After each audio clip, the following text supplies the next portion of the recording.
Salut tout le monde, bienvenue dans cette nouvelle vidéo. Aujourd'hui on se retrouve pour une vidéo autour de koh avec l'épisode 9. Voilà, qui fut un épisode que j'ai pas beaucoup aimé honnêtement. Voilà. On va revenir dessus petit à petit, mais de toute façon j'ai pas beaucoup de notes parce que c'était beaucoup de trucs inutiles ou de répétitions. Du coup, l'épisode j'ai trouvé qu'il tournait en rond. Alors c'est pas pire que la semaine dernière où c'était vraiment une honte, l'épisode de la semaine dernière.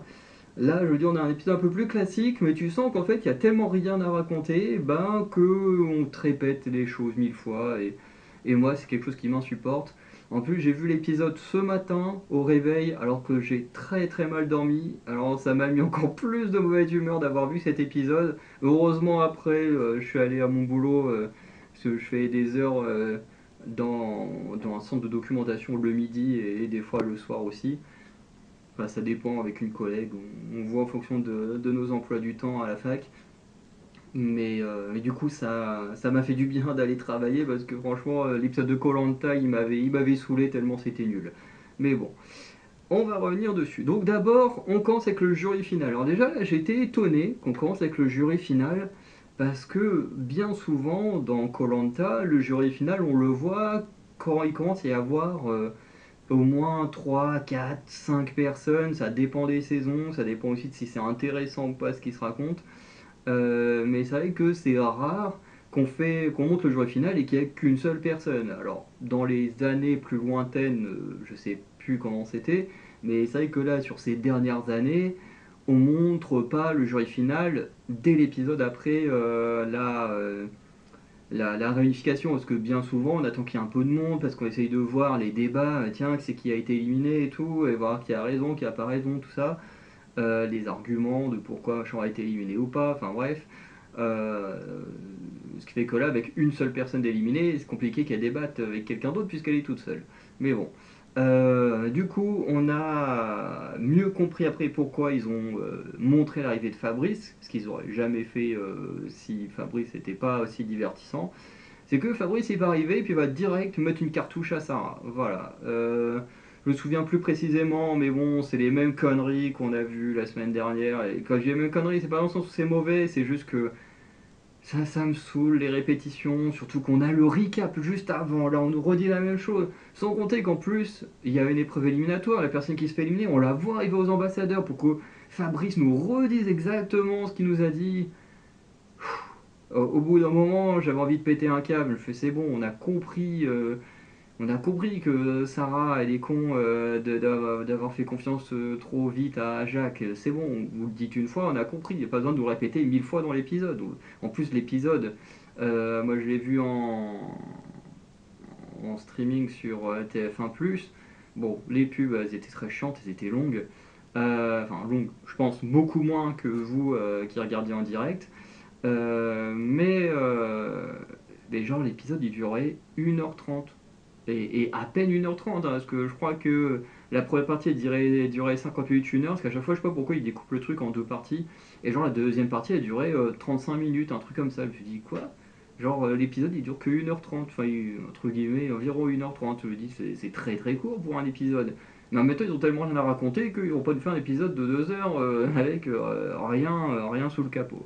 Mais en même temps c'est vrai que les pubs, comme elles sont pas comptées, c'est peut-être aussi pour ça. Enfin, quoique, quand je télécharge les épisodes, il n'y a pas les pubs non plus. Mais bon, je sais pas pourquoi. Les épisodes en général, ils sont un peu plus longs que ça. Pas beaucoup, hein. En général, ils sont quand même un peu plus longs. Et là, je trouvais que c'était très court, avec pas grand chose à raconter. En plus, on répète plusieurs fois des choses qu'on sait déjà ou qu'on nous dit déjà plus tôt dans l'épisode. Donc, moi, ça m'a vite saoulé. Voilà. Après une nuit où j'ai mal dormi, ça m'a vite saoulé. Voilà. Ensuite, on arrive sur le camp blanc. Forcément, qu'est-ce qu'ils ont fait? Eh ben, on revient sur le conseil avec Sarah qui dit qu'elle est frustrée, toujours frustrée du vote de Jacques, voilà, qu'elle pensait pouvoir lui faire confiance, patati patata. On vient de le dire il y a même pas 2 minutes avant avec Fabrice. On revient, tac, on nous rebalance ça. Et on nous dit que Jacques, il est déçu de la réaction de Sarah. Franchement, s'il vous plaît, arrêtez avec ça. Voilà, donc Jacques, voilà, qui est déçu de la réaction de Sarah. Mais ce qui a été plus intéressant quand on est arrivé sur Jacques, c'est qu'il nous dit qu'il est également déçu de sa propre équipe. Dans le sens où bah, il va pas bien, tout ça, après le conseil, voilà, parce que bon, il s'est pris une cartouche par Sarah. Et du coup, il va pas super bien. Et c'est, je crois, Cécile, qui fait partie des rouges, donc de l'équipe adverse, qui vient un peu le voir, parler avec lui, comment il va et tout. Et du coup, il se sent un peu mal bah, que sa propre équipe ne vienne pas le voir lui, quoi. Donc voilà, donc il est un peu déçu de pas mal de choses, mais voilà. On arrive ensuite à l'épreuve de confort. Donc l'épreuve de confort, c'est l'épreuve des grappins où il faut récupérer des grappins, enfin, faut récupérer comment ils appellent ça, des palets avec un grappin. Donc il y en a trois chacun. En général, celui des filles un peu plus proche, enfin les euh, les palais des filles en général sont un peu plus proches que ceux des garçons. Je sais pas si cette année, j'ai pas trop fait attention à ce détail-là, mais je sais que souvent il y a un rapport d'équité. Bon, je vois pas trop le rapport d'équité entre les sexes. Euh, en fait, je vois pas en quoi ce qu'ils font est vraiment équitable. Parce qu'ils pensent équité entre sexes. Sauf qu'en fait, c'est complètement débile. Parce que, imaginons, demain, je fais koh contre Sarah. D'une ancienne saison. Voilà, pas celle de là, hein, mais vraiment de l'ancienne saison, vous savez, celle qui était hyper costaud, hyper forte. Euh, je veux dire, moi par exemple, sur des trucs, par exemple, où il faut porter les sacs, ou bah, comme là, les grappins et tout, on va dire, bon, bah, pour l'équité, du coup, bah, Sarah, elle a ses trucs un peu plus proches, elle a des sacs moins lourds, alors que la meuf, elle est beaucoup plus forte que moi, qu'elle peut porter beaucoup plus lourd que moi, qu'elle a sûrement beaucoup plus de force pour lancer son grappin plus loin que moi. Et je veux dire, elle est où l'équité? Juste parce que c'est une femme, du coup, voilà, elle a les trucs plus proches, moins lourds, alors que bah, elle est plus forte physiquement que plein d'hommes. Enfin, je veux dire, pour moi, il n'y a aucune équité dans le fait de faire ça à koh. Je veux dire, que tu le fasses par rapport à des catégories, je pense, à des catégories de poids ou des choses comme ça, que tu adaptes à la limite, c'est compréhensible. Par exemple, quand tu fais le départ du jeu des sacs, que tu adaptes au poids et à la force des gens à peu près. À la limite, je comprendrais.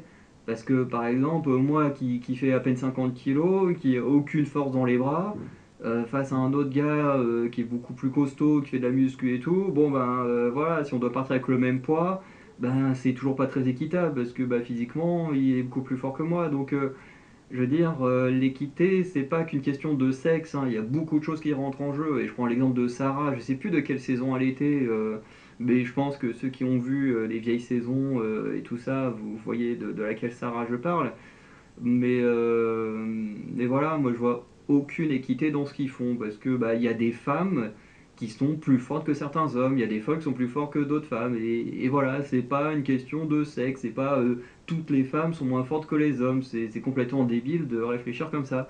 Je sais pas qui dans la production de koh fait en sorte que ce soit comme ça, mais moi, je trouve que c'est débile. Je trouve que c'est débile pour moi de.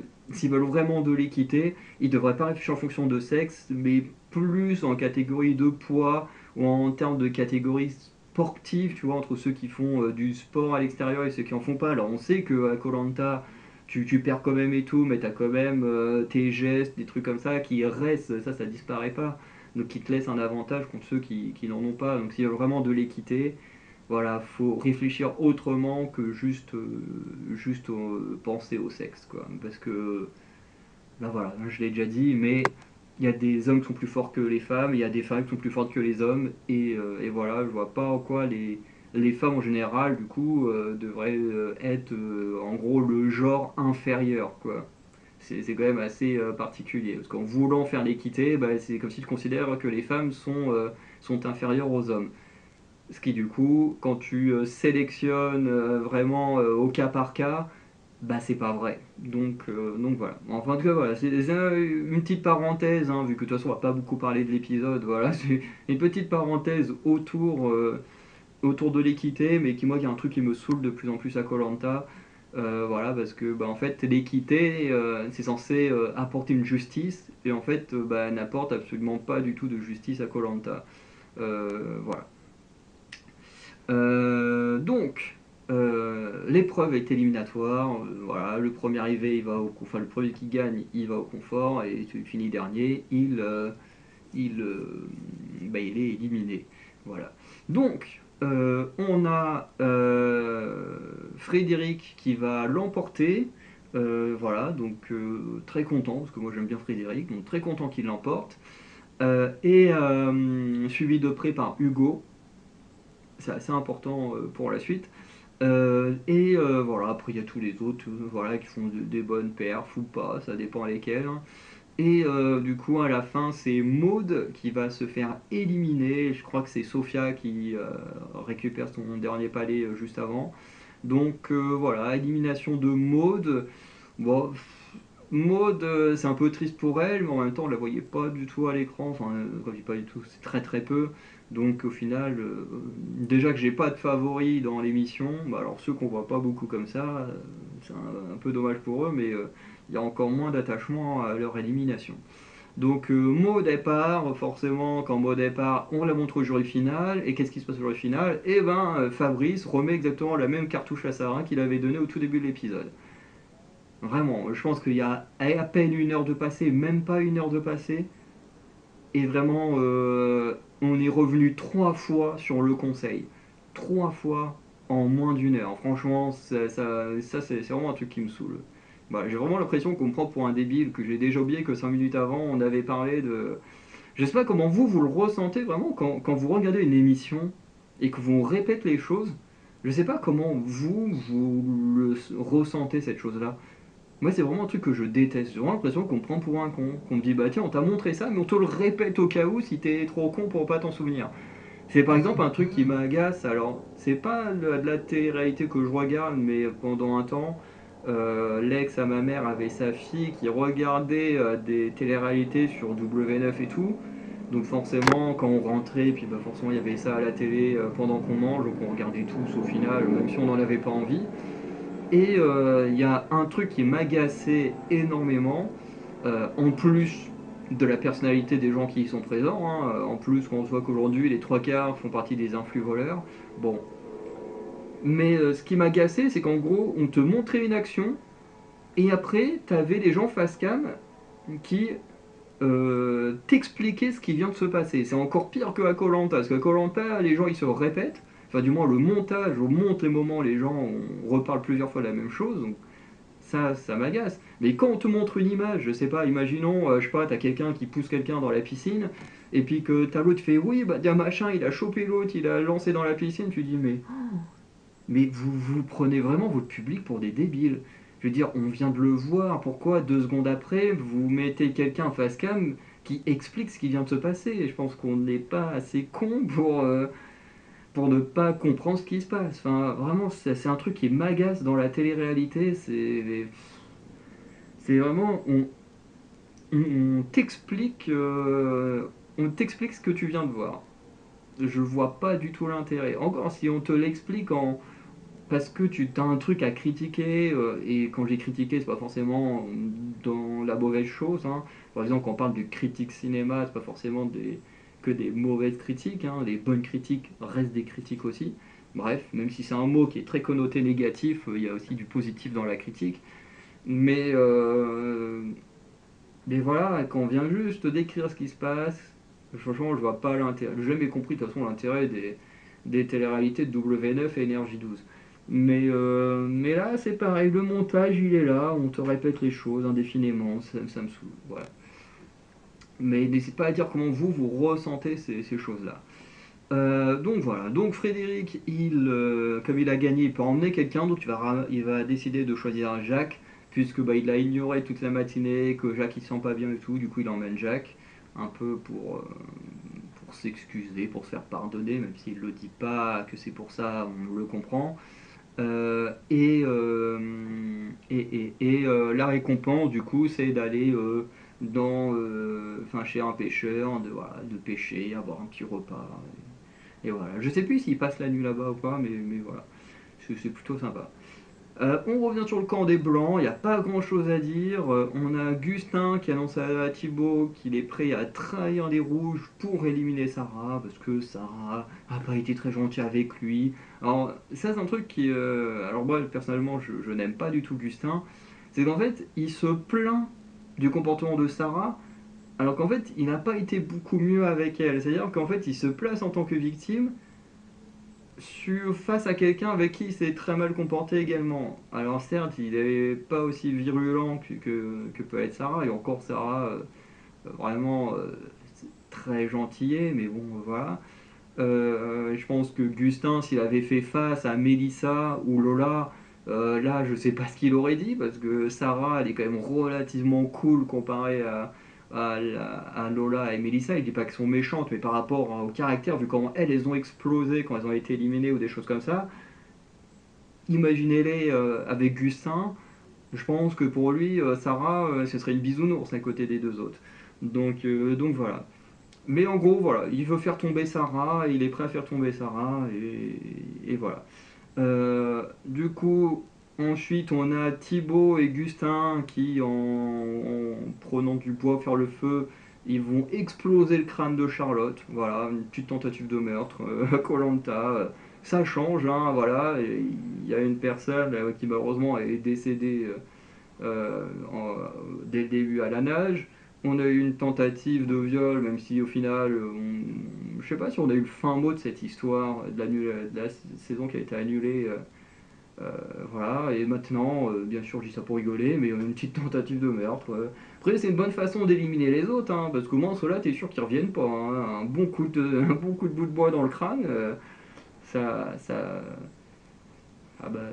ça câble direct. Surtout que je sais pas vraiment à quel point ils ont frappé fort, parce que moi, je me suis déjà cogné le crâne en prenant une barre à pleine vitesse dans le crâne.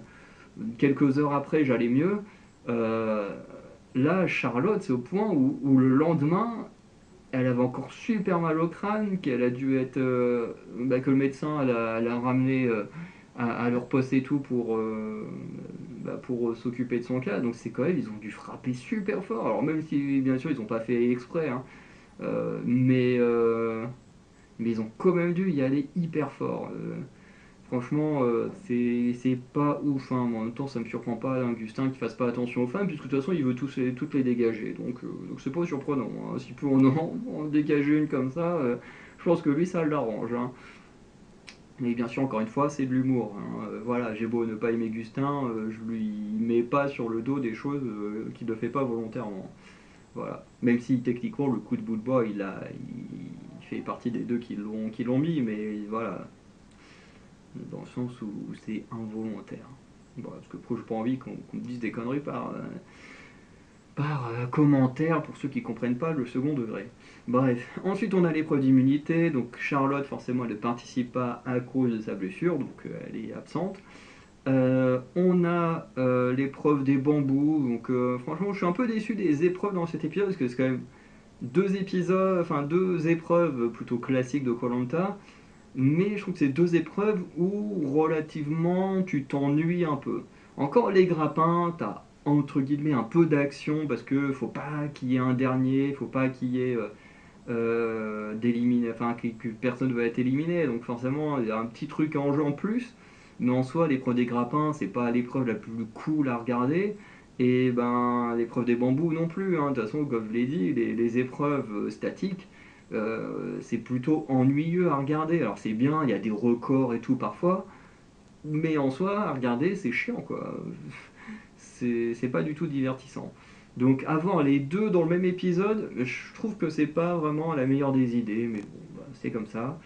Euh, et du coup, on va avoir Cassandre qui va faire tomber son bambou en première au bout de 50 secondes. Vraiment, Cassandre, son aventure sportive, elle est pas ouf. Et c'est très dommage pour elle parce que on est enfin dans la période où elle peut se prouver et au final elle galère. À part le parcours du combattant, mais en même temps le parcours du combattant en général, c'est très méchant ce que je vais dire, mais en même temps c'est vrai. Le parcours du combattant, t'as pas à réfléchir, c'est juste tu fonces et voilà, t'arrives premier quoi. Voilà. Euh, et je dis pas que sur les autres trucs, elle est débile et qu'elle y arrive pas, mais juste que elle est moins efficace sur les trucs sur ce genre de truc. Là, bon, les bambous, il n'y a pas besoin de réflexion, mais je pense que vous avez compris à quel genre de jeu j'ai fait référence. Mais là, faut croire que le statique, c'est pas trop son truc non plus. Donc vraiment, si on finit avec une Cassandre en finale alors qu'elle aura rien réussi de spécial dans l'aventure, ce sera un peu triste, à part le record de celle qui a eu le plus de boules noires.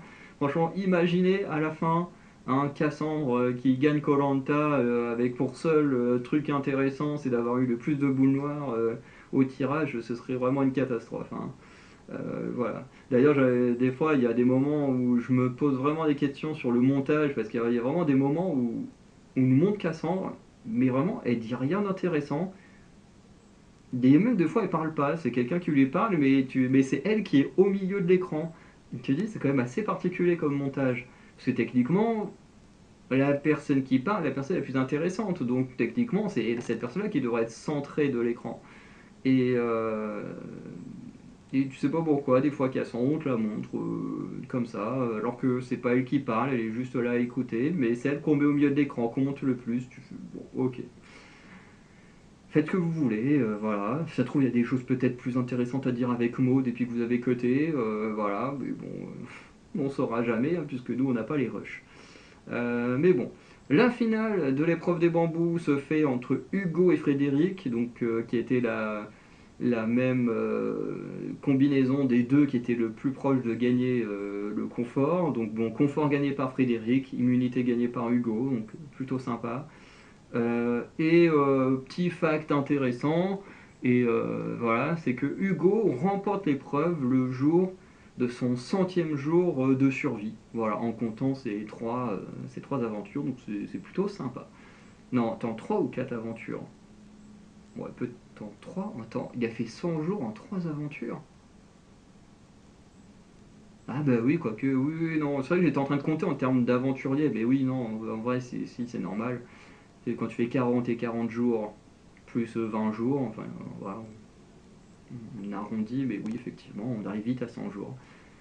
Donc voilà. On revient sur le camp des Blancs, donc Sarah décide d'aller chercher un collier plutôt qu'essayer de faire la stratégie pour s'en sortir, ça je trouve ça un peu dommage. Mais bon, vous commencez à connaître hein, mon avis sur les colliers et la stratégie. Jack, lui, va trouver du manioc. Frédéric, il va se blesser et perdre le harpon en pêchant, qui d'ailleurs va être retrouvé plus tard par Thibaut et Augustin. Frédéric, il va être pris dans les vagues, les vagues vont le cogner contre les coraux et tout, il va y avoir des bleus, des coupures un peu partout, et du coup il va être un peu soigné, mais voilà, il y a rien de grave. Donc on apprend une règle, alors que j'ai dû connaître, mais honnêtement je m'en souvenais absolument pas. C'est que si tu ne participes pas à l'épreuve d'immunité, comme dans le cas de Charlotte, en gros tu ne participes pas enfin tu participes au conseil mais tu ne participes pas au vote, donc tu ne votes pas, mais on ne peut pas non plus t'éliminer. Et ça c'est vraiment le bon plan. Enfin c'est le bon plan. Je souhaite à personne de se blesser ou être malade suffisamment pour être écarté pendant une épreuve et revenir après. Mais force est de constater que ça te permet, ça donne du pouvoir quand même de ne pas être éliminé au conseil qui suit. Franchement, heureusement que personne n'a réfléchi stratégiquement à ce genre de choses pour ne pas être éliminé. En même temps, c'est risqué, parce que du coup, même si tu te loupes et que tu te blesses vraiment et que finalement tu es obligé de quitter l'aventure pour ça, c'est un peu con. Mais voilà. Qu'est-ce qui se passe après? Bah, pas grand-chose. On a toujours le même débat autour de la bouffe, hein, voilà, entre ceux qui préfèrent restreindre la bouffe peut-être en manger un peu plus quand il y a des épreuves, et ceux comme Gustin et Thibaut qui eux veulent juste se gaver de bouffe. Enfin, bref. Le débat est chiant, il revient quasiment à chaque épisode. On va pas en reparler parce que voilà, c'est chiant. Thibaut en a marre de trop en faire et que les autres n'en fassent pas assez. Alors ça, je peux le comprendre. Mais ce qui me fait marrer, c'est que la personne avec qui il traîne le plus, c'est Gustin. Gustin qui pendant 20 jours branlait absolument rien du tout. Voilà, à part peut-être cuisiner vite fait. Et encore cuisiner, je trouve pas que c'est la tâche la plus compliquée, hein. Voilà, quand tu dors toute la journée, qu'après tu es juste devant ta marmite à vérifier que les trucs cuisent bien, bon, voilà, hein, tu te tapes pas la tâche la plus difficile, hein. Laisser les femmes aller chercher le bois, l'eau, tout ça, bon, j'exagère, mais comme on sait que, voilà, Gustin, les femmes, c'est pas trop son délire. euh, Voilà, j'exagère là-dessus, mais vous voyez où je veux en venir. Et là, monsieur il se sent bien ici, donc monsieur décide enfin de travailler sur le camp, chose qu'il aurait pu faire depuis le début, mais qui décidait de dormir parce que bah, il aimait pas son équipe, très clairement. Donc franchement, Augustin, plus on le découvre, plus je le trouve détestable. Voilà, il va jouer un très beau coup au conseil, mais je le trouve quand même détestable. Voilà. Donc, c'est quand même assez marrant du coup que Thibaut, la personne avec qui il traîne le plus depuis la réunification, c'est celui qui en faisait le moins jusqu'à la réunification. Je trouve ça assez amusant. Voilà. Mais on peut que, en tout cas, par rapport à Augustin, euh, le féliciter d'enfin bouger son cul. Voilà. Donc on arrive au conseil. Au conseil, Gustin, on découvre que ce n'est plus un feignant parce que dans le camp rouge, il se sentait pas à sa place, il se sentait pas bien avec les autres. Donc volontairement, il décidait de rien faire à part aider à gagner les épreuves, comme ça bah, il restait là dans le jeu et puis voilà. Donc en fait, il se plaint d'un côté que Sarah ne l'aime pas, que Sarah, un des plus gros problèmes qu'elle a avec Gustin, c'est le fait que Gustin ne fout rien sur le camp. Et en fait, tout ça, en fait, c'est un cercle vicieux, c'est-à-dire que lui, il se sent pas bien dans son équipe, donc il fout rien, sauf que Sarah, ça le fait chier que Gustin fasse rien, donc lui, ça le fait chier que Sarah lui en veuille, et ainsi de suite. Enfin, alors qu'en fait, le point de départ, ça aurait été juste de bah, en fait, d'améliorer leur relation, enfin même avec toute l'équipe, hein, parce que bon, il en veut beaucoup à Sarah, mais on sent qu'il n'y a pas que avec Sarah que ça va pas, hein, parce que très clairement, il décide de trahir toute son équipe, il sait qu'il met toute son équipe en danger, donc c'est qu'en soi, bah, tous les autres, il n'a pas tant d'accroche que ça avec eux, hein. Pourtant, on l'a vu être assez proche de Cassandre, voilà, il avait l'air de plutôt bien s'entendre avec Hugo, Maxime et tout ça. Mais il a l'air d'avoir rien à foutre de les trahir, quoi. D'ailleurs, dans le teaser, il le dit qu'il a aucun remords et tout ça. Donc ça montre bien son vrai visage de joueur. Je dis bien de joueur, pas d'être humain. Parce que beaucoup ont tendance à confondre le jeu et la vraie vie. C'est pas parce que là, il trahit tout le monde dans le jeu que dans la vraie vie, il trahirait tout le monde comme ça. Et d'ailleurs, c'est pas parce que là, il est détestable dans le jeu qu'il est forcément détestable dans la vraie vie. Ça se trouve, bon, de toute façon, il y a peu de chances que je le rencontre parce que bah, la Suisse, c'est pas un pays qui m'intéresse, honnêtement, hein. Mais si un jour je vais le rencontrer, ça se trouve, il serait super cool. Voilà, mais dans l'aventure, je le trouve détestable. Donc c'est comme ça. Voilà, c'est comme tous ceux qui crachaient sur Clémentine devant leur télé et puis qui après allaient lui demander des autographes, hein. Franchement, j'adore les Français et les couilles qu'ils ont, c'est incroyable. Quand tu vas devant, que tu lèches le cul et que derrière, sur internet, tu, euh, tu les insultes, franchement, l'état de la France, c'est vraiment un truc, hein. Donc voilà, donc Justin décide de trahir son équipe. Euh, au total des votes, on a 7 voix contre Sarah, 5 contre Frédéric. Et on a du coup deux choses à dire, enfin trois choses. Déjà, Gustin, je trouve qu'il a plutôt bien joué. Oui, je déteste Gustin, mais je lui fais un compliment. Parce qu'effectivement, Gustin, il m'insupporte, mais il insupporte aussi son équipe. Ce qui fait qu'il se doute bien qu'à un moment donné, s'il faut sacrifier quelqu'un, son équipe sera prête à le sacrifier. On imagine par exemple au binôme, il suffit qu'il tombe en binôme avec quelqu'un que l'on veut éliminer, bah, il sait très bien qu'il pourrait être sacrifié ou quoi que ce soit. Enfin voilà, il sait qu'il n'est pas le plus apprécié de son équipe. Donc le fait de trahir son équipe, ben, je trouve que c'est plutôt quelque chose de bien joué. Voilà, bon après le truc c'est que maintenant ça met toute son ancienne équipe contre lui. Certes qu'ils sont en infériorité, mais on n'est jamais à l'abri d'un retournement de situation. Par exemple une Charlotte à qui Frédéric fait des promesses depuis on ne sait pas combien de temps et tout, et qui les tient jamais selon les propos de Charlotte, pourrait facilement se retourner contre les jaunes ou quoi que ce soit. Enfin, on connaît koh, on sait qu'il y a toujours des retournements de situation et tout. Donc, faut pas que Gustin prenne trop la grosse tête et se dise ouais, c'est bon, maintenant je suis en équipe avec les ex jaunes, on est en majorité, on va dégager tous les ex rouges. Bon, déjà en face, t'as Hugo qui est très très fort sur les épreuves, donc déjà celui-là pour le déloger, ça va être compliqué. Et surtout, ben, une fois que les ex rouges sont tous virés, sauf Gustin, ils croient quoi que les ex jaunes ils vont sacrifier l'un d'entre eux pour que Gustin aille en finale. Dès qu'il gagnera pas l'immunité, il va dégager comme les autres. Donc faut vraiment qu'il fasse très très gaffe, Gustin, parce que on sent qu'il prend un petit coup d'arrogance avec son coup qu'il a joué, et qui d'ailleurs, en soi, il peut se flatter lui-même, parce qu'il a très très très bien joué. Mais il faut qu'il fasse très très gaffe, parce qu'un retour de bâton, c'est très très vite arrivé. Deuxième chose, c'est la réaction d'Hugo. Alors d'ailleurs, il y a la réaction de Cassandre, mais ça, en soi, elle n'a pas pris la parole. Mais quand tu vois sa tête, elle est choquée du Gustin qu'elle a vu. Et puis après, on voit beaucoup dans le teaser Cassandre avec Hugo. On sent que je pense que Cassandre a dû mal vivre le conseil parce qu'en plus, elle était très proche de Gustin. Et là, Gustin, il est en mode ouais, les ex-ros, je me suis jamais senti bien avec eux et tout, alors elle a toujours été très gentille avec Gustin et tout. Et je pense que Cassandre, ce serait pas étonnant que la semaine prochaine, on ait un fast game ou avec Hugo qu'elle dise qu'elle ait mal vécu le truc par rapport aux paroles de Gustin. Franchement, ça me surprendrait pas du tout. Mais la tête de choqué qu'elle fait, c'était incroyable. Mais la réaction qui m'a le plus plu, et pourtant, hein, vous savez qu'Hugo, c'est pas mon favori, mais Hugo va nous dire qu'il est dégoûté, parce que Hugo, comme il dit, voilà, moi déjà je voulais pas voter Frédéric. Hein. Il dit voilà, moi ça me fait chier de voter Frédéric, mais toute l'équipe voulait voter Frédéric, donc j'ai voté avec mon équipe, à contre-coeur. Parce que ben, on est censé travailler en équipe, même s'il y a des décisions qui ne nous plaisent pas, que ce soit de garder Sarah dans l'équipe pour Gustin ou garder Gustin pour Sarah parce que les deux se supportent pas, que ce soit d'éliminer un Frédéric, voilà, même si les décisions ne plaisent pas à l'équipe, ben faut quand même faire des concessions pour que l'équipe reste en majorité et aille le plus loin possible.